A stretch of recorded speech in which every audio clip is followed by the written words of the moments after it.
Alrighty, welcome to a JD teaser video I haven't done in a while. So yeah, we got pretty expensive teaser videos we got going on over here. I was talking about I was gonna use a different song over here if you, for the Japanese Communist Party one. Yeah, if you know, then I think I'll see that when I talk. Sorry, every time I think of it, it's too fucking funny, man. It is. It is something. Holy shit. Anyways, we got a teaser for Japan. Basically, with the teaser video over here is the new starting situation for Japan, successors, and also their scenario for the Great Eurasian War if Japan wins over here. So we're gonna take a look at the starting situation first, at the situation and the whole thing over here first, posed by the leaders. So yeah, the situation over here with the Pan-EU Federation is different over here. As you can see, the most notable change I can think of is that there's no signification zone over here, just the Manchurian Social Republic. Taking over tourists over here. They still got the Far Eastern Republic over here, and then we got the People's Republic of China over here. If any of you remember the maps of JD over here, you'll remember that this China was like balkanized over here. That's because like the whole thinly veiled Japanese expansion rather than like actual Pan-Asianism guy over here.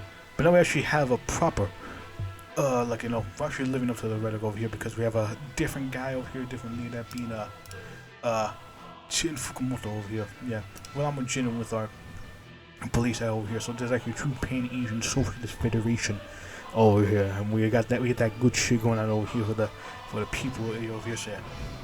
But actually, we do got like some ports that we got over into here and all those states over here. On the most part over here, nothing too different out over here for our states. Only thing, we still got the Oceania over in here. We still got Indochina stuff over here. The only real big ones I think is China, really. China over here, like Manchuria. Manchuria's unified out over here, and China's a whole over here, but we still got, they still annexed Korea over here, China stuff thing. They still got some ports over here. It's hard to tell exactly because I haven't seen the old map in a while over here, but yeah. Interesting, different, nothing too majorly different, just, just changes made to fit in better with the lore and who's in power and all that stuff over here to better fit into that. And now what we have here at the bottom, this is if Japan wins the Great Eurasian War. And it's in its totality, really. Winning that whole war we got going on over here, so yeah. So Japan has to beat the shit out of Sternberg over here, because for both Scythia and in Japan over here, yeah, both of them will completely take over Sternberg's realm over here, because they're basically like a bunch of fucking peasant over here, LARPing as Genghis Khan over here, so those states are going to be taken over here right well. So yeah, you basically got fucking TNO, but in Red Flood JD verse, basically over here, like we got Mongol People's Union over here. That's Altai. I can't read over here. We got over here towards that's Central East over here. DJing takes down Thompson Put over here into Tibetan Commune over here, and then you see China. Yeah, a lot of territory out over into here. Lots of territories out over into here, lots of expense over here in the Far Eastern Republic over here. I don't know if they're still gonna rebel against Japan over here. I think that is still a thing over here. If any of the Dead Seas correct me, if if Japan can still if the Far East Republic, sorry, if they can still rebel and take over Russia and do like their own little thing over in here. I don't know if that's still a thing or not over here. It might be, who knows, over here. Just if any of the Dev Seas correct me in the comments over in here, just so there's a lot they don't actually spread like, oh, you could let the Far Eastern come rebel or not. Yeah, but other than that over there, they got we get that, no, actually they got fucking Sri Lanka. I think that's the place over here. Yeah. Didn't realize that well, I guess they did go to war with the British over in here. Like the Pacific theater was primarily just, Japan, Red Japan versus what the UK force out over in here. And of course, when the UK laws over here is pretty much just free pickings over there. Over here, 'cause I think you're a British puppet over or out and about. Yeah, also have a bunch of eyes over there. I'd also, yeah, I think Japan also has Hawaii.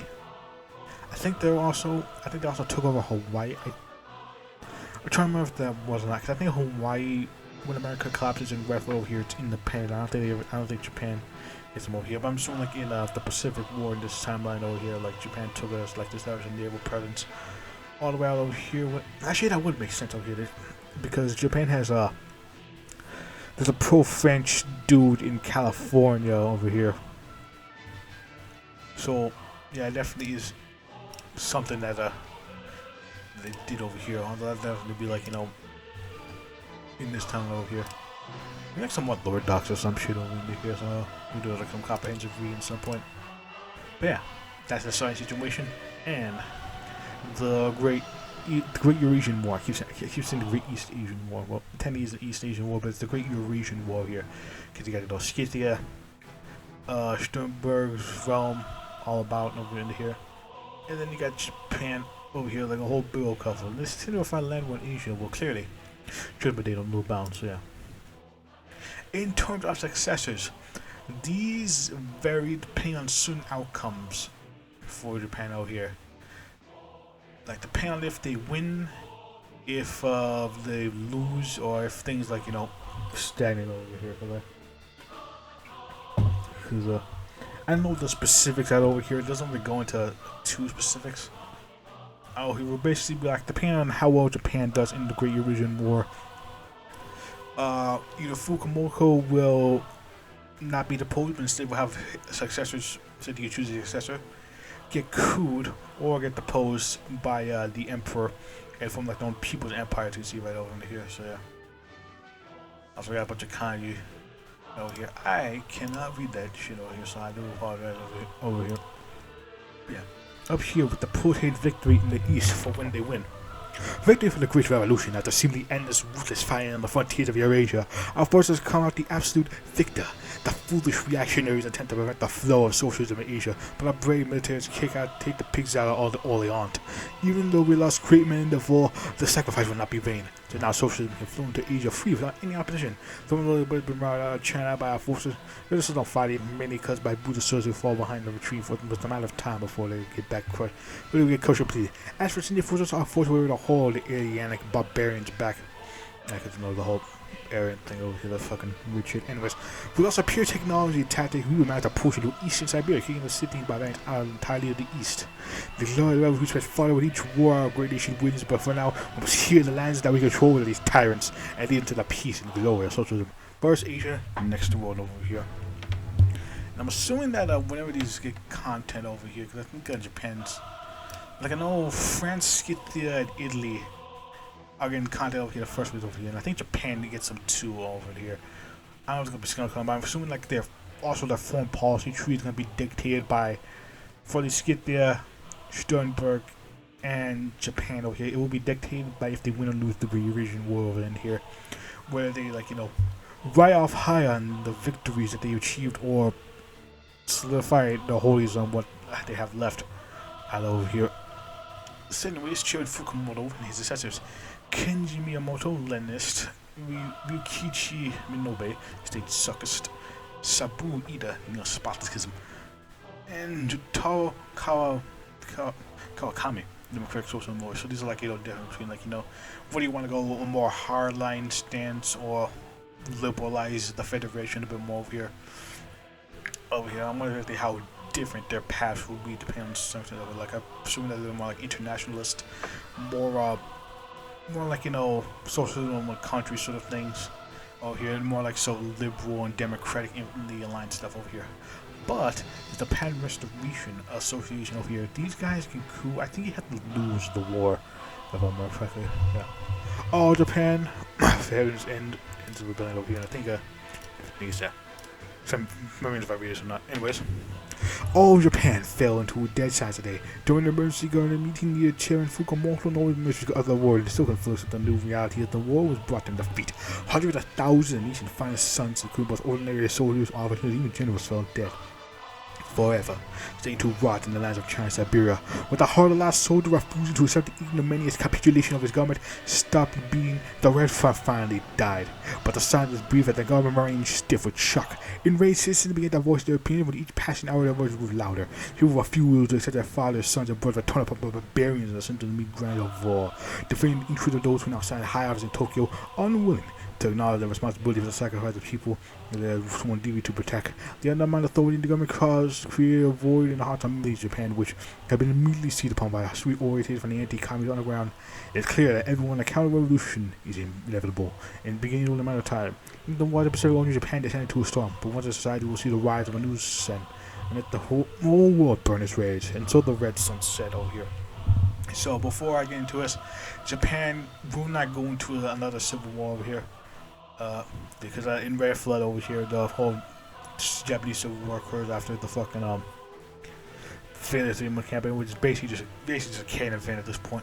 I'll go here, but yeah, Japan will not go into a civil war. Instead, they'll go into a fucking mass amount of infighting out over here if they lose the Eurasian War. No revolutions or civil war in Russia, but counter-revolution actually, but no civil war over here. So. So the Japan Administration said, redacted over here. I think I may have an idea. I know it's probably somewhat on the reactionary spectrum because there is a bit of reactionary support out here. I can't make any guesses as to who, because there's like nothing I can really gain out here because I know it's gonna be a reactionary dude that can come into power, but I don't know anyone else. Anyway, Yukio Mishima, the dude, the man, the myth, the legend, the one Japanese dude over here that has a TV truth face. National rejuvenationism, so like a kind of like Priscilla over here. For America, his main shtick is just fucking restore the empire, but under like a more modernized version of the empire out over here. They got Ryuichi Sasakawa, personal dictatorship over here, yielding, like just doing my own shit basically. And they got Tetsun Magata, military dictatorship over here, good old military junta. Nothing beats that. There's always a military junta every goddamn time you see that. Over here. Will it be something interesting? Probably. Maybe like a fucking sort of like shogunate kind of over here. Kind of sort of maybe we shall see. Also interesting things going on here, but yeah. I'm also interested in Yukio Mishima over here. Very fascinating dude over here. Like I know he started in a few films, and he wrote some poetry. And I think he wrote a book, maybe. Also, he's also gay, by the way. In case anyone's wondering over here. I think he didn't really hide that over here. I think he was explicitly open about being very much into men. Considering he was the manliest of the men over here, it would only make sense to be mainly into men. Anyways, out over here, the People's Emperor of Japan. I cannot remember who that is. He looks familiar, and I can't remember who it is. Goddamn it. And they don't have tear reigns, and the blue finally hinting at each of the right. See, they come out victorious. I'm assuming that's a. I'm assuming these are related to like maybe Sternberg and Scythia over here. Forces were routed in continental Helena suffered a terrible loss. Before the city could hurt our allies in China, a brave 40% campaign of marching terror. Even though we lost deeper in that Tony's land, there was not much practical use or importance. Most importantly, we actually used to devour each other, with Scythia prevailing over in the story books feeding the process of the war. Our forces started their culture, particularly our allies in the continent. In the meantime, the new chairman of our state, Inajiro Asanuma, has expected to give a speech, which he met at Tokyo in some time the following week.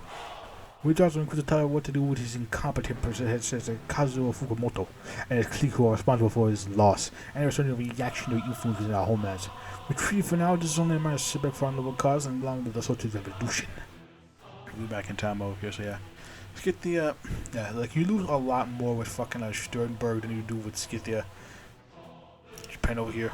We got the People's Emperor over in here, so I'm assuming that they crown, I'm assuming that the Emperor get power over here, but he also has his Prime Minister, so you got Inajiro Asanuma, the Nationalist Socialist out over here.